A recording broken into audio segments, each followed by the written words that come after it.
Good evening, good morning. Welcome to the Reinvent Your Reality Podcast. My name is Jen. So happy you could join me here for episode 8 of this podcast.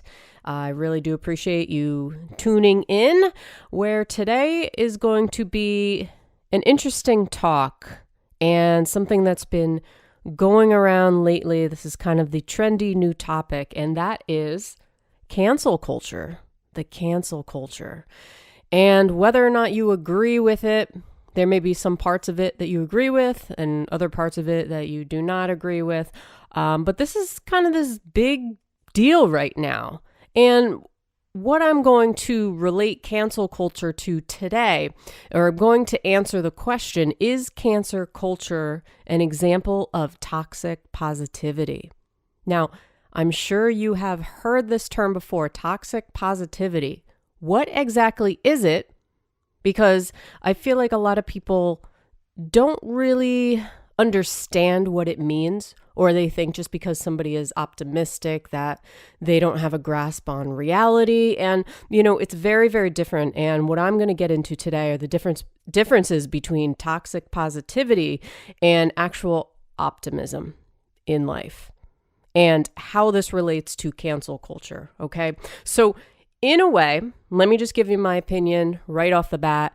I do feel that cancel culture is a little bit of toxic positivity.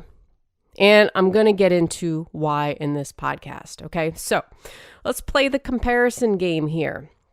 So if you're not familiar with toxic positivity, it is pretty much what it sounds like. It is somebody who is positive, okay, is usually referring to people, things that are positive, whatever, usually refers to people, yeah. And they are positive, they're spreading the good word, but there's something fake about it, okay? There's something fake about it. There's something with this person not facing truth or reality. And I guess you could argue, what is truth? What is reality, right? But we're not going to get into that today, all right? So very, very different from optimism. A lot of people, I feel, and this is usually a reflection on themselves, have an issue with really positive people, really optimistic people, especially if the person is not coming from a place of optimism themselves. They almost, in a way, feel jealous, or, they're going to judge the other person, okay? And yes, there's toxic positivity, but there's also just plain optimism, and there's nothing wrong with being an optimistic individual. So you should never judge that. But if you want to judge toxic positivity, go right ahead. I don't care what you do. Anyway, all right. So, number 1, toxic positivity is based on ignorance and fear. Yet, optimism, pure optimism, is based on compassion and authenticity. So, if you've ever seen those people who are all about love and light, and I did a podcast earlier in the year about the love and light virus, people who are spreading all this love, all this light, but never recognizing, any of the negative things that go on in the world. So, ignorance and fear. Okay, we know this. It's somebody who basically denies that or refuses to accept any negative stuff in life because it's gonna put them down, or it doesn't exist, right? That's another thing. It doesn't exist. So another thing about toxic positivity, they deny the shadow. They want nothing to do with it. And the shadow part of ourselves, or the hidden part, the parts that are not so that we don't really like to recognize a lot of times, or we don't recognize the parts of ourselves that we keep hidden, or it's the dark side, the dark forces. But you know what?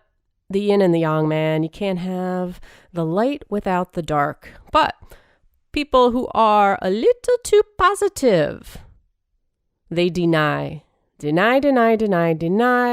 No such thing as the shadow. I am all light. I am all love. Well, as long as you're human, you're going to have some dark sides. I'm sorry. Nobody's perfect. I mean, technically we are perfect, but as human beings, we're going to have shadows. I'll put it that way. All right. So the optimistic person, They don't deny. Instead, they see the light within the darkness. How beautiful is that? I see the light within the darkness. That's really beautiful, right? All right. Somebody who is toxic positive, judgment-based, okay? They have false illusions created by the ego. It's all about the ego. Yet somebody who's just plain optimistic doesn't judge. They just see the good that can come out of every bad thing or every situation. And there's nothing wrong with that. It's like, is the glass half full or half empty? Well, the toxic positive person, I'm going to say this a lot, the fake positive person, I don't know how to put it really, is going to say, well, there's no glass at all, or there's only a full glass, even though it's empty. I don't know. They're going to say some stuff that just doesn't make sense, or it's just like, I don't know. They're going to see an empty glass and say that there's no glass at all, okay? Just like, yeah, no. False illusion created by their own ego. Yet, somebody who's optimistic, they like to see the good in everything.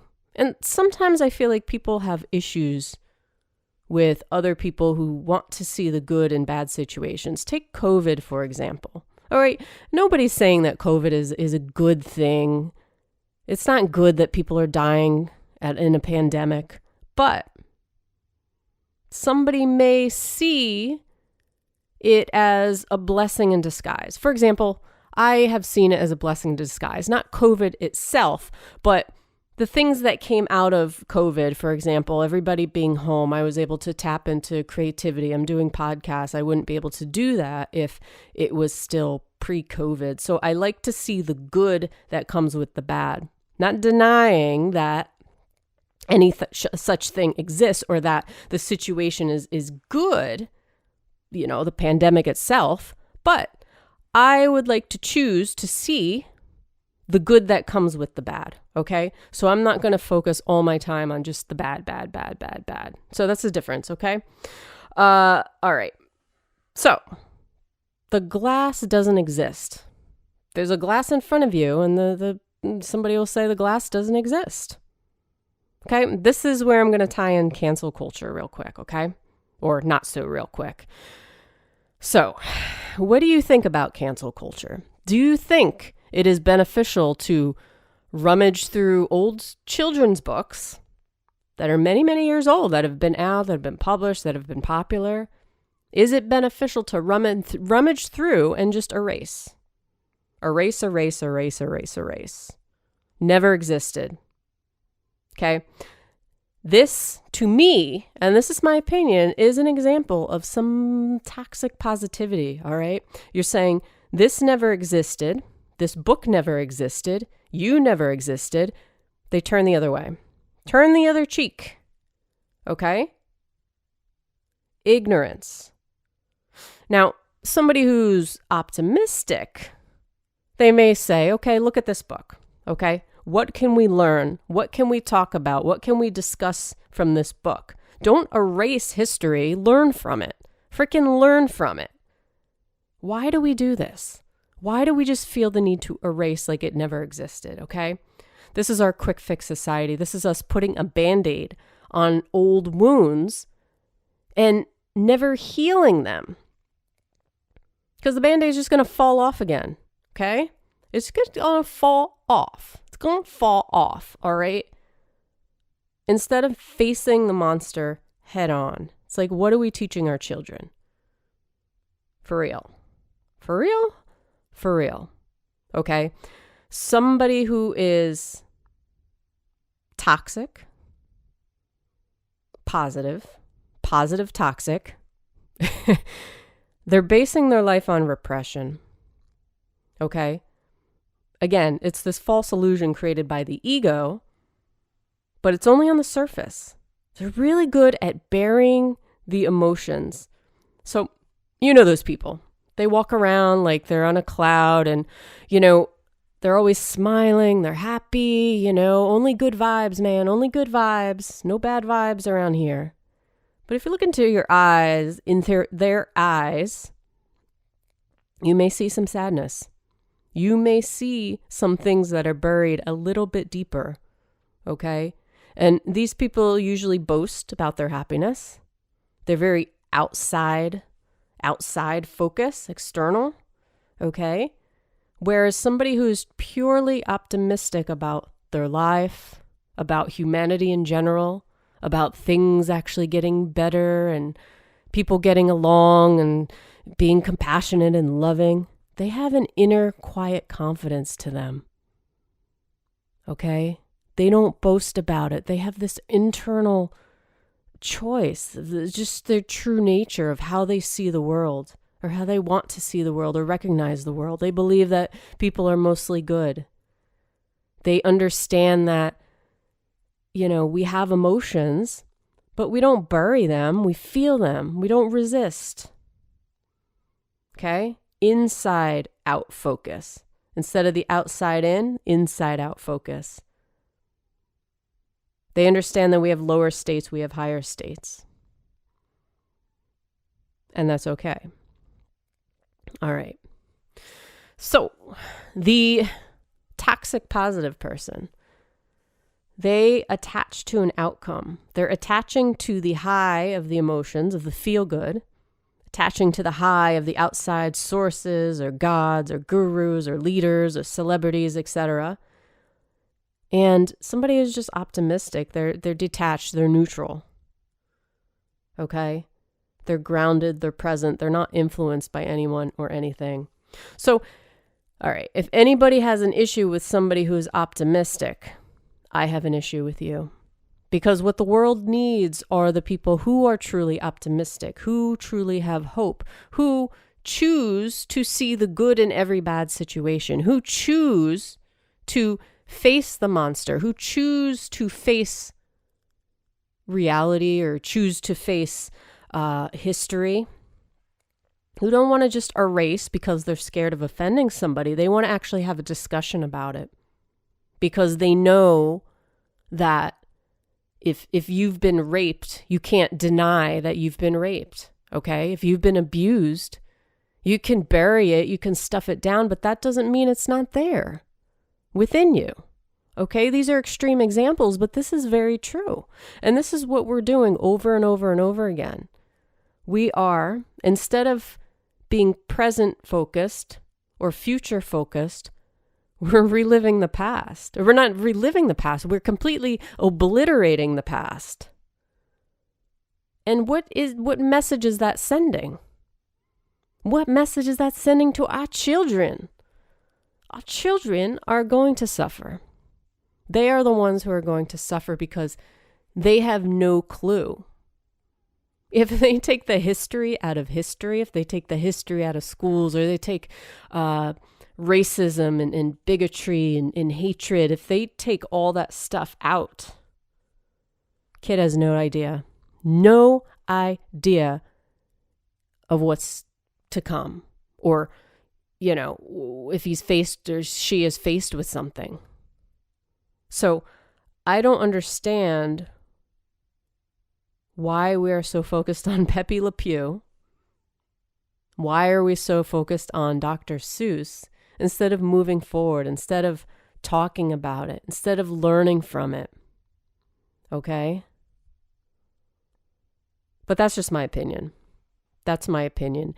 And that's how I feel and how it relates to this culture of trying to keep things status quo, trying to keep things on the surface, looking okay, looking fine as to not offend somebody, but never going deeper, never going a layer deeper, or a layer deeper, or a layer deeper to heal the old wounds. Always putting a Band-Aid on, always giving a pill for that quick fix. Anywho. So I'm curious what your thoughts are on this cancel culture thing. You can let me know. You can let me know, shoot me a message. I am curious to hear what y'all think. But yeah, I don't believe in erasing history. I really don't, because I think we can learn and we can evolve so much by looking at the past and understanding it and being educated on it rather than just erasing it completely. Okay. And, I just wanted to clear up the misconception, if there is one. I guess there is for some people. Some people think that, if it's COVID, you can't be positive right now, or because there's a pandemic, or because this is happening, or there's racism, or, anything like that. Yes, you can be happy, you can be optimistic while all this stuff is still running in the background. And that doesn't make you a bigot, that doesn't make you prejudiced, it doesn't make you a racist just because you are happy within yourself during a pandemic, or you're happy with yourself when people are being shot or killed somewhere else or beaten. I always say you have an obligation to yourself to be happy. Because you know what? If it doesn't start with you, then you're not going to be an example for somebody else, and you're not going to be able to project that compassion out, which has a chain effect. And maybe you don't believe that, but our heart has an electromagnetic field and energy spewing from it. So if you are spewing out hate and anger in these low vibrational states, then it's going to catch on, and that's going to become a pandemic, an epidemic. Okay? And that's what we're going through right now is anger, all these states that are contagious. Lower states are contagious. And I'm not saying that you have to be positive all the time, but you have to learn to recognize and not let yourself get into a place of hating anybody who's positive, or anybody who's optimistic, or anybody who cares about their own well-being when things on the outside are still happening. Things will always be happening on the outside, but it does start with one person. I'm sorry, it starts with one person. And that person sets an example for somebody else, and somebody else, and somebody else, and somebody else. So, no, it's not a good thing to be fake positive, to live from the ego, to deny the bad parts about ourselves, or I'm not going to even say bad, but the hidden parts of ourselves, or the lower parts of ourselves that come out sometimes, because we're human beings and we have all emotions within us. And we're going to react to stuff. We're going to be triggered by stuff. But at the end of the day, we do have a choice of how much we react, where we choose to live, which reality, which tract we want to live our life. And that's not saying that is false. It's not fake if the subconscious and the conscious are in alignment. It's fake only if on the surface you're pretending it's fake, yet you know deep down inside that there are wounds. That is when it's fake. That is when it's toxic.